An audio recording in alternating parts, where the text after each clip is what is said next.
আজকের দিনে দাঁড়িয়ে আমাদের শরীরকে খারাপ করার একটা প্রভূত চক্রান্ত চলছে। তুমি একটা দামি হয়তো একটা গাড়ি কিনেছো, পেট্রোল গাড়ি, কিন্তু তুমি ডিজেল ভরে তাকে চালানোর চেষ্টা করছো। আমাদের শরীরের মেকানিজমকে যদি তুমি ভালো করে দেখো, তাহলে সেই মেকানিজমও বলছে যে তুমি প্রকৃতির খাবার খাও, তাহলে প্রকৃতির শক্তি আছে তোমাকে সুস্থ রাখার।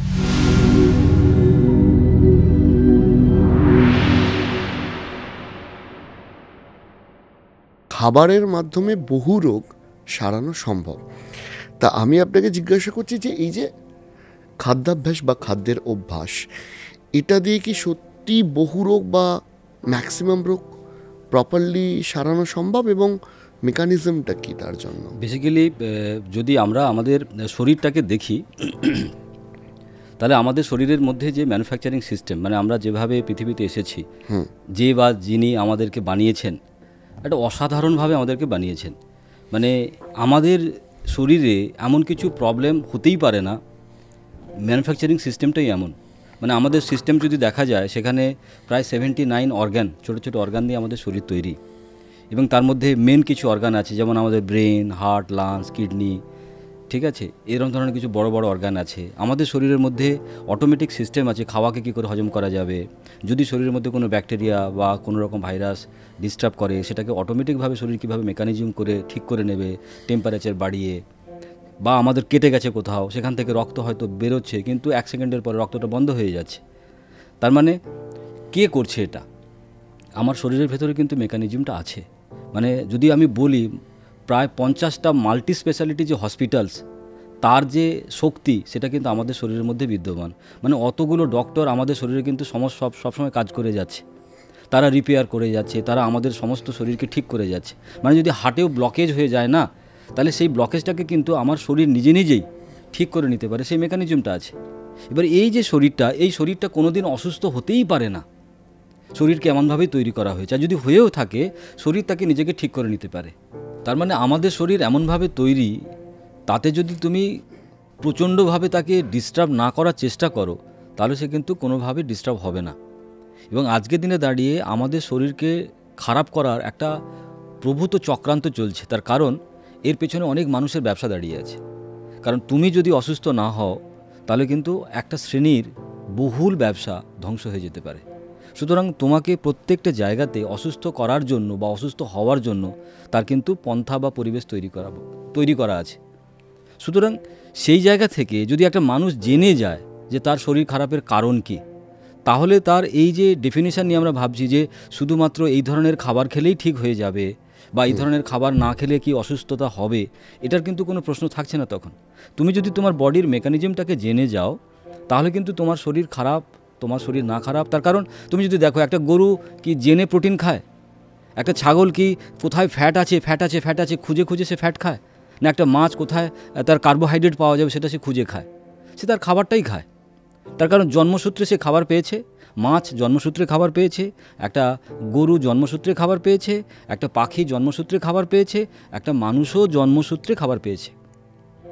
যেদিন মানুষ তার জন্মসূত্রের খাবারটা খেলো না বা খাচ্ছে না, সেদিনে কিন্তু মানুষ তার শরীরকে ডিস্টার্ব করলো, তার শরীরের মেকানিজমকে ডিস্টার্ব করলো। কারণ তুমি একটা দামি হয়তো একটা গাড়ি কিনেছো, পেট্রোল গাড়ি, কিন্তু তুমি ডিজেল ভরে তাকে চালানোর চেষ্টা করছো। তুমি হয়তো বলছো, আরে গাড়িটা চলছে না কেন, এত টাকা দিয়ে আমি কিনেছি, কিন্তু গাড়িটা কি পেট্রোল গাড়ি। তাহলে তাকে যদি আমি পেট্রোল ভরে দিতাম, তাহলে যে গাড়িটা অনায়াসে চলতে পারতো। আমাদের শরীরের মেকানিজমকে যদি তুমি ভালো করে দেখো, তাহলে সেই মেকানিজমও বলছে যে তুমি প্রকৃতির খাবার খাও, তাহলে প্রকৃতির শক্তি আছে তোমাকে সুস্থ রাখার। তোমাকে এত কিছু মাথা নিয়ে ভাবতে হবে না, তুমি কার্বোহাইড্রেট খেলে কিনা, প্রোটিন খেলে কিনা, ফ্যাট খেলে কিনা, তোমার মধ্যে অ্যামাইনো অ্যাসিড আসছে কিনা, তোমার মধ্যে ভিটামিন ডি তৈরি হচ্ছে কিনা, এত তোমাকে চিন্তা ভাবনা করার দরকার নেই। তাহলে তো আপনি বলছেন যে প্রকৃতির খাবার খেলে সুবিধা। এবং আপনি আগেরবার একটা বলেছিলেন যে আমাদের শরীরে আমরা অনেক সময় বিভিন্ন ধরনের অপ্রয়োজনীয় বা অস্বাস্থ্যকর খাবার খেয়ে ফেলি, যেটা আমাদের শরীরকে ক্ষতি করে। এই অস্বাস্থ্যকর খাওয়া আর স্বাস্থ্যকর খাওয়া, এটা যদি একটু বুঝিয়ে দর্শকদের জন্য বলেন। বেসিক্যালি যদি আমি এটাকে খুব ছোট্ট করে বোঝাতে চাই, তাহলে যেই খাবারটার মধ্যে ডিএনএ আছে, সেই খাবারটা কিন্তু আমাদের শরীরের খাবার। ডিএনএ মানে কি? যেই খাবারটা শরীর চেনে বা সেই খাবারটার একটা পরিচয় আছে। যেমন তুমি যদি বলো সমীর কুমার ধারা কলকাতা, তাহলে কেউ কিন্তু চিনতে পারবে না, তাহলে তার একটা প্রপার অ্যাড্রেস আছে। আমি তোমাকে একটা দুটো খাবার দিয়ে দেখাই, তাহলে তুমি বুঝতে পারবে। আমার হাতে কিন্তু অরিজিৎ দুটো খাবার আছে, দুটোই কিন্তু খাবার, এবং আমি জানি কোন খাবারটা তোমরা ভালোবাসবে। তো ন্যাচারালি আমার হাতে একটা অ্যাপেল আছে, আমার হাতে একটা বার্গার আছে। তো যারা দর্শক বন্ধু তাদের কাছে কিন্তু বার্গারটা কিন্তু খুব ভালো খাবার, খেতে ভালো, তারা এটাই খেতে ভালো। সকালবেলা মা ব্রেকফাস্টে বার্গার দিচ্ছে, বাবা বার্গার খাচ্ছে, অফিসে গিয়ে আমরা বার্গার খাচ্ছি। আর আমার হাতে আপেল হয়তো আমরা মাসে একবার করে খাই বা পুজোর প্রসাদের সময় একটু পাই। এই দুটো খাবারের মধ্যে কিন্তু অ্যাকচুয়াল খাবার কিন্তু এটা অ্যাপেল, কারণ এটা ন্যাচারাল, কারণ এতে ঠিকানা আছে, মানে ডিএনএ আছে। তাহলে এই খাবারটা যখন শরীরের ভেতরে যাবে, শরীর তাকে কিন্তু প্রপার ডাইজেস্ট করে তাকে তার নিউট্রিশনটাকে নিয়ে বডির বাইরে বের করে দিতে পারবে। কিন্তু এই খাবারটা যখন বডিতে যাবে তখন বডি কনফিউজড হয়ে যাবে যে এটা কে এলো, কী তার নাম, কোথায় তার ঠিকানা, এখান থেকে কী নিউট্রিশন আমি পাবো। বডির ভেতরে একটা হিউজ কনফিউশন, তার ফলে এটা প্রপার ডাইজেস্ট হবে না। আর ডাইজেস্ট যদি না হয়, তার মানে আমাদের শরীরের মেকানিজম হচ্ছে ওই খাবারটা ধীরে ধীরে গিয়ে কোলনে গিয়ে পড়ে থাকবে। তার মানে আমি কি করলাম, আমি আমার শরীরকে প্রথমে নিজেই ডিস্টার্ব করলাম, আমার শরীরে আমি পেট্রোল না দিয়ে ডিজেল দিলাম। তার মানে এই ধরনের খাবারটা আমি খেয়ে নিলাম, এইটা আমি খেলাম না। এবার প্রবলেম কি হচ্ছে সেটাও আমি তোমাকে দেখাই একটা প্রপের মাধ্যমে। সাপোজ ধরো এটা আমার গাট সিস্টেমের শেষ অংশ, তার মানে এটা হচ্ছে লার্জ ইন্টেস্টাইন, প্রায় দেখতে এরকম হয়। আমি একটা বেলুন দিয়ে দেখানোর চেষ্টা করছি। লার্জ ইন্টেস্টাইন, এটা হচ্ছে সুস্থ লার্জ ইন্টেস্টাইনের চেহারা। এবারে এইখানে এসে কি করেছে, আমাদের ডিএনএ বিহীন খাবারগুলো জমা পড়েছে, সেটা কিন্তু আর বেরোতে পারছে না। তার ফলে কি হচ্ছে, ওটা ওই লার্জ ইন্টেস্টাইনের ভেতরে পড়ে পড়ে পচে যাচ্ছে। আর যখনই ওটা পচে যাচ্ছে তখন কি হচ্ছে, ভেতরকার যে মাংস সেটাকে কিন্তু পচিয়ে ফেলছে, যেটা কিন্তু আমাদের শরীরে আমাশা হয়ে বাইরে বেরিয়ে আসে। এই আমাশা কিন্তু ব্লাডের সঙ্গে মিশিয়ে সেটা তৈরি করছে সামা বা বিষ বা টক্সিন। তার মানে আমার শরীর কিন্তু টক্সিনে ভরে যাচ্ছে। এবং তখন আমার শরীরে কি হবে, যেহেতু এখান থেকে আমাটা খুলে বেরিয়ে যাচ্ছে, তখন এই লার্জ ইন্টেস্টাইনের চেহারাটা কিছুটা এরকম হয়ে যায়। ধরো এই যে এখানটায় সরু হয়ে গেছে, এরকম হয়তো তোমার বডির ভেতরে অনেক জায়গায় এরকম সরু হয়ে যাবে। তার মানে যখন আমাদের শরীরের ভেতরে খাওয়াটা ডিএনএ বিহীন নয়, সে যখন আমার শরীরের গাট সিস্টেমকে ডিস্টার্ব করেছে, তখন আমার কোলনটা দেখতে এরকম হয়ে যাবে। তার মানে এই মোটা, এইখানে দেখো মাঝখানে একটা সরু হয়ে গেছে। তার ফলে কি হচ্ছে, আমার শরীরের যে বর্জ্য বা যে শরীরের মধ্যে যে পচন খাবার, সেটা কিন্তু বাইরে বেরোতে পারবে না, সেটা আটকে থাকবে। এবং দিনের পর দিন আটকাতে শুকিয়ে থাকবে ওটা, এবং পেছনের এই অংশটা কিন্তু মোটা হতে থাকবে। এবং এই জিনিসটা যখনই আমার শরীরের মধ্যে হবে, তার মানে তার জন্য আমার শরীরে কিন্তু বায়ু বাড়বে।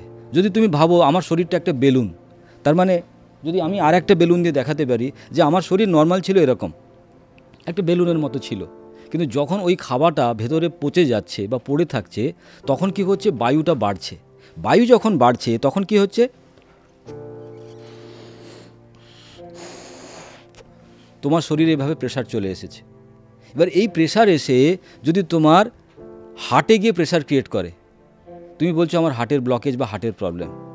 যদি এটা তোমার ব্রেনে গিয়ে প্রেশার ক্রিয়েট করে, তুমি বলছো আমার ব্রেনের মাইগ্রেন বা ব্রেনের কোনো রকম ধরনের প্রবলেম।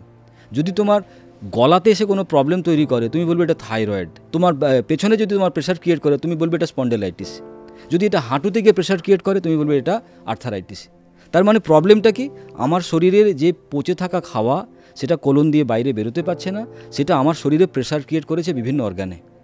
তার ফলে কিন্তু আমার কষ্ট, এবং এই কষ্টের জন্য আমি কোথায় চলে গেলাম, ডাক্তারের কাছে।